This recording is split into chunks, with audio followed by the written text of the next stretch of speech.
Assalamualaikum warahmatullahi wabarakatuh. Sahabat beriman rahimakumullah. Peristiwa Isra Mi'raj adalah peristiwa luar biasa yang dialami Rasulullah Shallallahu Alaihi Wasallam. Beliau melakukan perjalanan sampai ke langit ketujuh dengan mengendarai buruk dan bersama malaikat Jibril alaihissalam. Namun ternyata peristiwa itu diawali dengan perdebatan sengit antara bumi dan langit. Perdebatan tentang apakah itu? Apa yang masing-masing mereka pamerkan satu sama lain? Mengapa langit memohon kepada Allah Subhanahu wa Ta'ala agar Rasulullah Shallallahu Alaihi Wasallam mengunjunginya? Simak ulasannya dengan menonton video ini hingga akhir. Namun sebelum lanjut, mari tekan tombol like dan subscribe serta aktifkan lonceng notifikasinya. Bagikan juga video ini kepada orang lain, karena sebaik-baik kalian adalah orang yang mempelajari Al-Quran kemudian mengajarkannya kepada orang lain.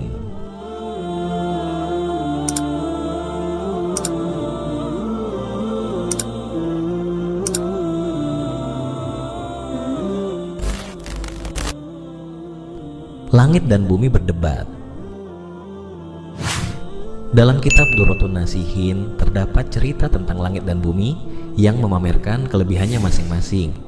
Bumi pun berkata, "Wahai langit, aku ini lebih baik darimu, karena di atas pundakku terdapat peradaban umat manusia, makhluk sempurna ciptaan Allah. Kemudian Allah menghiasku dengan hamparan samudra yang luas, sungai yang mengalir tiada henti, gunung yang menjulang tinggi, dan hamparan pepohonan yang sangat hijau.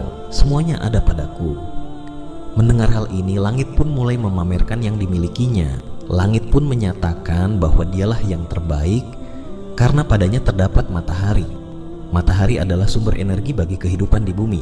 Selain itu, gugusan bintang bertebaran, bulan, dan semua benda-benda luar angkasa ada pada langit. Bukan hanya itu, kursi dan arsy beserta surga juga ada di langit.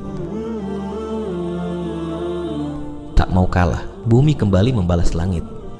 Kali ini bumi memamerkan bahwa ia memiliki tanah haram, Baitullah.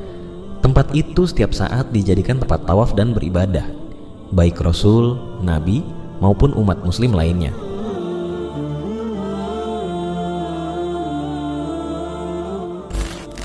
Untuk membalas bumi, tentu saja langit memamerkan Baitul Makmur.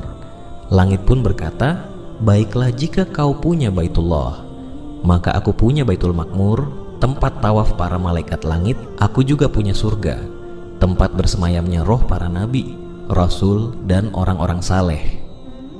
Akhirnya jurus terakhir bumi pun dikeluarkan. Ia memamerkan bahwa manusia paling mulia di dunia menjalankan syariat di atasnya.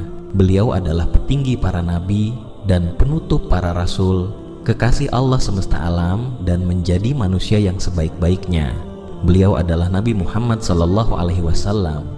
Rasulullah Sallallahu Alaihi Wasallam adalah rahmat bagi alam semesta. Mendengar hal itu, langit tak bisa lagi membalas bumi. Langit pun harus mengakui keunggulan lawan debatnya.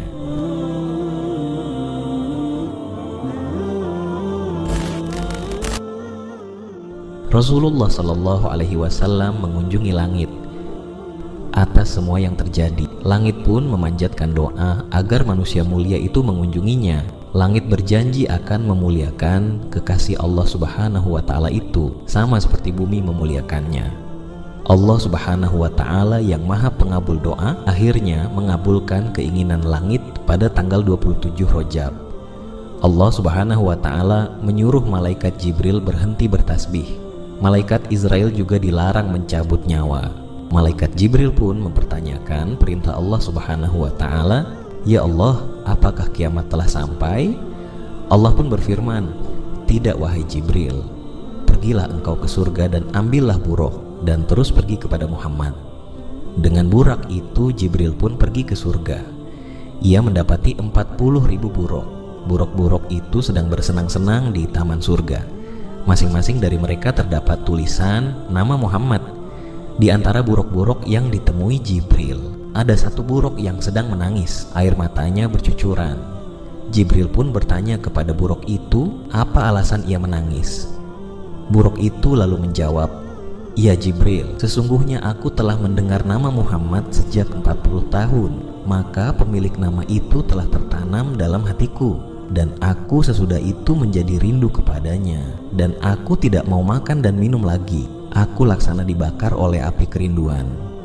Jibril pun menjawab bahwa rindunya akan segera tersampaikan kepada manusia mulia itu. Buruk itu menjadi sangat senang. Malaikat Jibril lalu memakaikan pelana dan kekang pada buruk tersebut. Buruk itu pun menjadi saksi perjalanan Isra Mi'raj Nabi Muhammad SAW. Nah, sahabat beriman, itulah perdebatan sengit antara bumi dan langit sebelum Rasulullah SAW mengalami peristiwa Isra Mi'raj. Bumi dan langit sama-sama memamerkan yang dimilikinya, hingga akhirnya langit harus mengakui keunggulan bumi. Hal ini karena Rasulullah SAW menjalankan syariat di bumi. Karena ingin mendapat kesempatan yang sama, langit pun bermohon kepada Allah Subhanahu wa Ta'ala agar kekasihnya itu mengunjungi langit, dan akhirnya keinginan langit pun terwujud. Rasulullah SAW mengunjungi langit ketujuh dengan mengendarai buraq. Peristiwa ini dikenal dengan nama Isra Mi'raj dan diabadikan dalam Al-Quran.